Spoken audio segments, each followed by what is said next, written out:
It was a quiet Tuesday afternoon in the small town of Pinneford, a place where the loudest sound you might hear during lunch hour was the steady hum of the traffic light at Main Street.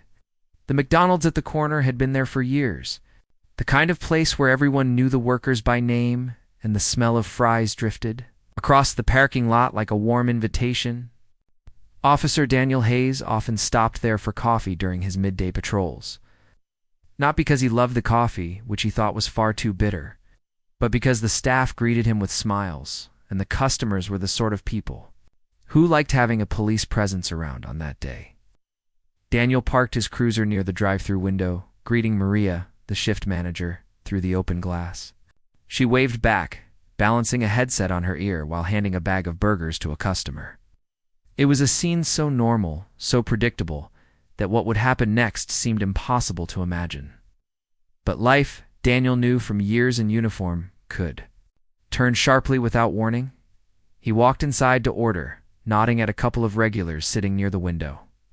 The air smelled of frying oil and freshly baked apple pies. He chatted briefly with Jordan, the teenager behind the counter, when a strange noise caught his ear. It was faint, like a dull thud, coming from somewhere beneath the floor. He paused, frowning. In Pinneford, there were no basements under most commercial buildings. The ground was too rocky, so any noise underfoot was unusual. "Do you guys hear that?" he asked. Jordan looked puzzled.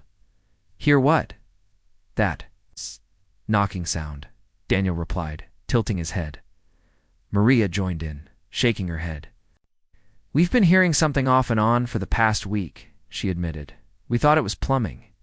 Maintenance came and checked the pipes yesterday, but they didn't find anything." The thud came again, louder this time, followed by what sounded like a scraping noise. Daniel's instincts stirred. He wasn't the kind of officer who chased after every odd sound, but there was something about this. Something off. "Mind if I take a look?" he asked. Maria hesitated, but nodded. She led him toward the kitchen, past the sizzling fryers and the smell of hash browns, to a corner where boxes of supplies were stacked. The sound was louder here, a faint metallic clang followed by a hush, as if whoever was making it had stopped. Daniel knelt and examined the floor. It looked ordinary. White tiles slightly scuffed from years of foot traffic. But near the base of a shelving unit, he noticed a small gap between the tiles and the wall. Dust had gathered there, except for a clean streak, as if something had. "Ben moved recently? Has this shelf always been here?" he asked. Maria shook her head. "Not exactly. Moved it a few months ago to make room for deliveries." "Why?" Daniel stood and gave the shelf a gentle push. It slid back more easily than expected, revealing a small, square hatch in the floor. It was made of metal, with a handle rusted from age. A faint draft rose from it, cool, earthy, and damp. The sound, whatever it was, had gone completely silent.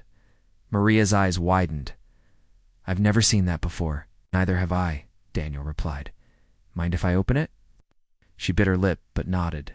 Daniel reached down and pulled. The hatch resisted at first, then gave way with a creak that echoed faintly below. A dark square hole gaped in the floor, leading to a narrow ladder disappearing into shadows.